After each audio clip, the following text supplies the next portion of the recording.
시간이 정말 빠르게 흐르는 것 같습니다. 눈 깜짝할 사이에 벌써 우리 교회가 시작되고 4개월이 지났습니다. 그 시간을 돌아보니 저는 미성숙하고 무지한 작은 존재로부터 시작하여 모교회의 따뜻한 손길로 끊임없는 양육과 격려, 권면을 받으며 성장해 왔습니다. 이제서야 비로소 신앙생활은 예배가 끝나면 다 끝나는 것이 아니라 오히려 예배 후에 본격적으로 시작된다는 것을 깨닫습니다. 이는 제 인식을 완전히 뒤바꾼 경험이었습니다. 오랜 세월 저는 예배 시간만을 신앙생활로 여겼는데 이것을 문제로 인식하지 못했습니다.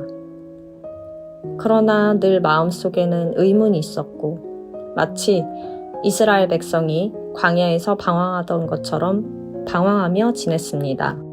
돌아보니 정말 부끄러움을 금할 수 없습니다. 지난 5월 첫 주부터 예배를 시작한 것은 저에게 정말로 큰 도전이었습니다. 당시 저는 아무것도 가진 것이 없었고 무엇을 해야 할지도 몰랐고 나이도 많았습니다.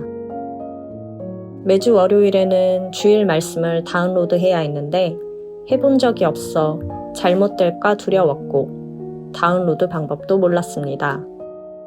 거의 매번 다운로드 할 때마다 눈물로 기도하며 받았습니다. 한 번은 무려 4시간이 넘게 걸려서야 겨우 완료했습니다. 나중에 컴퓨터를 잘 다루는 한 자매의 어린 아들의 도움을 2번 받았습니다. 3번째부터는 저도 방법을 익혀 그 후로는 다운로드 때문에 걱정할 필요가 없게 되었습니다. 주님께 정말 감사합니다. 여름 수련회 개최 역시 저에게는 놀라운 경험이었습니다.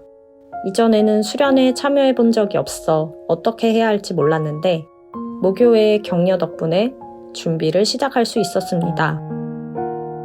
그 준비 과정에서 저와 성도들 모두 성장할 수 있었습니다. 비록 준비가 다소 부족했지만 진행하는 모든 것이 하나님의 손길 아래 순조로웠습니다.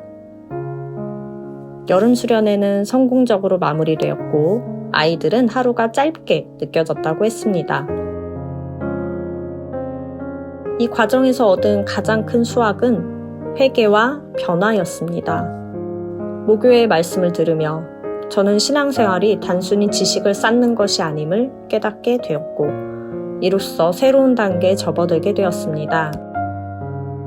사실 저는 나름대로 성도들을 열심히 가르치고 있다고 생각했기 때문에 권면을 받아들이는 것이 쉽지 않았습니다. 억울한 마음이 들기도 했지만 받아들이지 않으면 더 이상 인도를 받을 수 없을 것 같았습니다. 저는 우리 교회가 저로 인해 무너지는 것을 원치 않았습니다. 여러 생각 끝에 결국 순종하기로 결심하고 제가 말씀을 지식처럼 받으며 쌓아가고 있음을 인정했습니다. 그 순간 제 안에서 길이 열리고 어떻게 반응해야 할지 깨닫게 되며 놀라운 은혜가 임했습니다. 그 이후로 주일 메시지와 모교회의 말씀은 제 삶에 깊은 변화를 가져다 주었습니다. 앞으로 우리 교회가 어떤 방향으로 나아가든 항상 모교회와 같은 길을 걸으며 사역할 것입니다.